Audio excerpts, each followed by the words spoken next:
नमस्कार दोस्तों, आप सभी का स्वागत है हमारे YouTube चैनल पर। आज मैं आपको एक कहानी सुनाने जा रहा हूँ। कहानी का नाम जो है अभ्यास से रिलेटेड है। अभ्यास का महत्व समझ लिया तो कहानी को जल्द से जल्द शुरू करते हैं।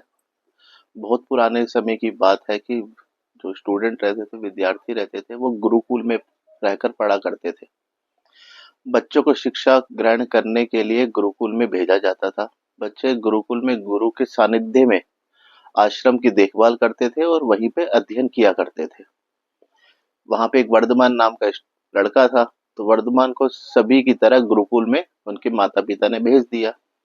वहां आश्रम में अपने साथियों के साथ वो धीरे धीरे घुलने मिलने लगा, लेकिन वह पढ़ने में बहुत ही कमजोर था। गुरुजी की कोई भी बात उसके समझ में बहुत कम आती थी। इस कारण सभी के बीच वह उपहास का कारण बनने लगा, क्योंकि जब वो पढ़ाई ध्यान ध्यान नहीं देता था, लोग उस पर हंसने लगते थे। उसके सारे साथी अगली कक्षा में चले जाते थे, लेकिन वो आगे नहीं बढ़ पाता था। क्यों? क्योंकि वो पढ़ाई पे ध्यान नहीं दे पा रहा था। गुरुजी ने भी आखिर हार मान ली और उसे बोला, बेटा वर्धमान, मैंने सारे प्रयास करके देख लिए। अब यही उचित होगा कि तुम यहाँ अपना समय बर्बाद ना करो और अपने घर चले जाओ और अपने घर वालों की काम में मदद करो। वर्धमान ने सोचा कि शायद विद्या मेरी किस्मत में नहीं है, और वो भारी मन से गुरुकुल से घर के लिए निकल गया। दोपहर का समय था। रास्ते में उसे प्यास लगी। उसने इधर उधर देखा। उसने पाया कि थोड़ी देर पे कुछ जो महिलाएं हैं वो कुएं से पानी भर रही है। वह कुएं के पास गया। वहां पत्थरों पर रस्सी के आने जाने के निशान से कुछ निशान बने हुए थे। तो उसने महिलाओं से पूछा कि ये निशान कैसे बन गए। तो एक महिला ने जवाब दिया, बेटा यह निशान हमने नहीं बनाए, यह तो पानी खींचते हुए इस कोमल रस्सी के बार बार आने जाने से ठोस पत्थर पर निशान बन गए हैं। वर्धमान सोच में पड़ गया कि अरे ये कैसे हो सकता है। तो उसने विचार किया, जब एक कोमल रस्सी बार बार आने जाने से एक ठोस पत्थर पर गहरे निशान छोड़ सकती है, तो निरंतर अभ्यास से मैं विद्या ग्रहण क्यों नहीं कर सकता। वर्धमान ढेर सारे उत्साह के साथ वापस गुरुकुल आया और अथक कड़ी मेहनत करने लगा। गुरुजी भी उससे बहुत खुश हुए और उन्होंने गुरुजी ने उसकी अब और ज्यादा उसके ऊपर ध्यान देने लगा। क्यों? क्योंकि गुरुजी के पास जब वर्धमान गया तो उसने जब अपने गुरुजी को वो बातें बताई तो गुरुजी हैरान रह गए। और कुछ सालों बाद वह जो मंदबुद्धि बालक था जिसका नाम वर्धमान था, वो आगे चलकर संस्कृत व्याकरण का महान विद्वान बना, जिसे आप सब जानते हैं। तो इस कहानी से हमें क्या शिक्षा मिलती है दोस्तों? अभ्यास की शक्ति को जो हमारी इस स्टोरी में उस पर महत्व दिया गया है कि आप डेली अगर कोई काम करेंगे तो वो आप एक दिन के बाद दूसरे दिन उस काम को और बेहतर कर पाएंगे। और मेहनत क्या है, ये आपके हर सपने पूरी करेगी। अभ्यास बहुत जरूरी है, चाहे वो खेल में हो, पढ़ाई में हो, या किसी भी चीज में हो।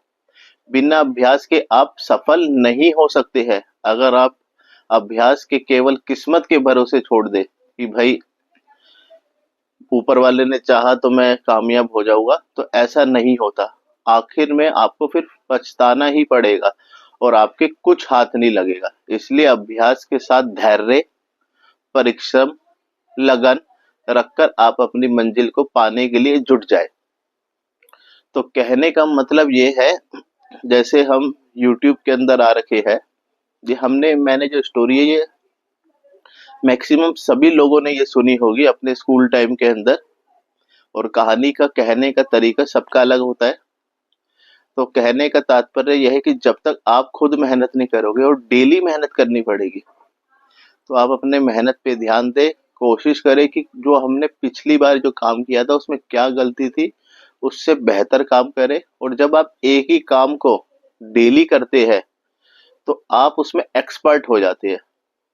आप कोई सा भी एग्जाम्पल लेके चलिए, जहां आप पहली बार कोई काम करते होगे तो ऑफकोर्स सी बात है उसमें मान के चले 1 घंटा लगता है। जब आप दूसरे बार करेंगे तो वो 1 घंटा नहीं होगा, वो धीरे धीरे धीरे कम होता रहेगा। तो उसकी लिमिट कम होती रहेगी और एक टाइम आ जाएगा कि उस लिमिट से पहले काम नहीं हो सकता, पर वो एक्सपर्टी के साथ भी आपको एक अंदाजा हो जाएगा कि ये काम कैसे करना है, इसमें क्या करना है क्या नहीं करना। तो आपको ये छोटी छोटी बातों पे ध्यान देना है। मेरी यही रिक्वेस्ट है, यूट्यूब पे जो भी कोई प्रश्न है, यदि आप उसको फॉलो करोगे, आप अपने सीनियरों की एडवाइस लीजिए। यूट्यूब के अंदर बहुत चीजें हैं जो आपको सीखनी पड़ेगी। आप किसी के कहने पर मत करिए कि भाई मुझे ये काम, आपको किसी ने कह दिया कि आप इसमें एक्सपर्ट हो, आप उसमें चले जाइए। आपको पता है कि आप किस चीज में एक्सपर्ट है, आप उस चीज को फॉलो करें, धीरे धीरे धीरे आगे बढ़े। आज नहीं तो कल आपको उसमें सफलता जरूर मिलेगी। डेली आपको मेहनत करनी पड़ेगी, ये बात है। और अपनी गलतियों से सीखना पड़ेगा। आप लोगों से राय लीजिए, पूछिए कि भाई आपको क्या अच्छा लगा। अगर अच्छा लगा तो उसको बेहतर करें, और अगर कोई चीज गलत लगी है या फिर कोई काम पसंद नहीं आया तो वो कैसे बेहतर हो सकता है। यदि कोई आपको सजेशन दे रहा है कि आपने ये काम गलत किया है, तो आप उससे पूछिए। आप एडवाइस देने के लिए थैंक यू। आप मुझे बताएं कि मैं इसे बेहतर और कैसे कर सकता हूँ, क्या ऐसा कर सकता हूँ कि मैं इस काम को और बेहतर कर सकूं। तो ये चीजें आपको करनी पड़ेगी, और ऊपर वाला पे भरोसा भी रखना पड़ेगा, क्योंकि उसके बिना कुछ नहीं हो सकता। और लोगों का साथ मिलना जरूरी है। जैसे ही लोगों का साथ मिलेगा, आप धीरे धीरे आगे बढ़ेंगे। टाइम जरूर लगेगा, जो मैं हमेशा कहता हूँ। ये नहीं है ना कि अगर मान के चलिए, आप एग्जाम्पल लेके चले, आप यदि बिजनेसमैन है या आपने कभी कोई दुकान खोली है, तो रातों रात दुकान नहीं चलती। दुकान खोलने से पहले हम उसकी तैयारी करते हैं कि भाई मैं इस चीज की दुकान खोल रहा हूँ, मुझे इसकी नॉलेज है। आप उस मार्केट में जाएंगे, दुकान बनवाएंगे, दुकान देखेंगे, लोकेशन देखेंगे सबसे पहले कि वो दुकान इस लोकेशन में चलेगी नहीं चलेगी, चलेगी तो क्या क्या सामान मुझे रखना है, उससे रिलेटेड कैसे कस्टमर होंगे वहां का, है ना। और एक टाइम लेके चलेगी कि मुझे अगले 5 6 7 8 महीने में कि इस दुकान को सेट कर देना है। और उसके बाद आपको कंटिन्यू मेहनत करनी पड़ेगी। ये नहीं कि आपकी एक बार दुकान सेट हो गई तो कुछ नहीं, आपको फिर उसमें डेली भी आना पड़ेगा। ये नहीं कि मान के चलिए आपने सोचा कि मेरी अब बढ़िया काम चल पड़ा है, अब तो मैं बैठ जाऊंगा खाली, अब मुझे कुछ करने की जरूरत नहीं है। यदि मान के चलिए आपने दुकान भी खोली है, और यदि आपकी दुकान एक दिन बंद हो गई, 2 दिन बंद हो गई, 3 दिन बंद हो गई, तो चौथे दिन मार्केट में एक नया दुकानदार आ जाएगा और लोग उसकी तरफ भाग जाएंगे। तो आपको मेहनत जो करनी है अपनी, पहले तो शुरुआत करनी है, अपनी नींव मजबूत रखनी पड़ेगी, डेली कुछ सीखना पड़ेगा।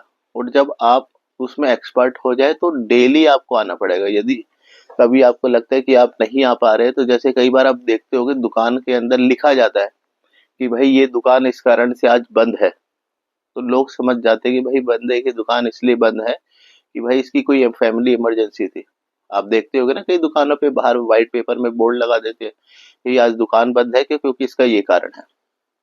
तो फिर पर्सन अगर इमरजेंसी होती है तो दूसरी दुकान पे चला जाता है और दोबारा उसके पास लौट के आता है। पर यदि आप अपने ऑडियंस को नहीं बताएंगे कि आज मैं लाइव किस लिए नहीं आया या मैं आज वीडियो नहीं डाल पा रहा हूँ, तो वो 2 4 बार देखेंगे और आपको देखेगी भाई ये पर्सन नहीं आ रहा है, ये सीरियस नहीं था, वो आपको छोड़ के बीच रास्ते में चले जाएगी। तो मैं इस वीडियो को ज्यादा लंबा नहीं खींचता हूँ, कोशिश करता हूँ इसी वीडियो को यहीं खत्म करते हैं। आप सभी से रिक्वेस्ट है कि यदि आपने इस चैनल पे आए हैं और इस वीडियो को पूरा देखा है तो उसके लिए पहले शुक्रिया। आपको अगर ये स्टोरी पसंद आई है तो, और चैनल पसंद आया है तो आप मेरे इस चैनल को सब्सक्राइब कर लीजिएगा। साथ ही साथ बेल आइकन जरूर ऑन करना मत भूलिएगा, क्योंकि बेल आइकन जब आप करेंगे तो आपको नोटिफिकेशन पहुंचेंगे जब जब मैं अपने चैनल में कुछ एक्टिविटी करूंगा, और वो नोटिफिकेशन सबसे पहले आपके पास आएगी, जिससे आप उसको सबसे पहले देख सके। ठीक है जी। तो इसी के साथ इस वीडियो को बंद करते हैं। राधे राधे, हर हर महादेव, जय महाकाल। ऊपर वाला आपके घर में सुख शांति बनाए रखे और आपको यदि कोई परेशानी हो तो उससे लड़ने की शक्ति दे। बाय।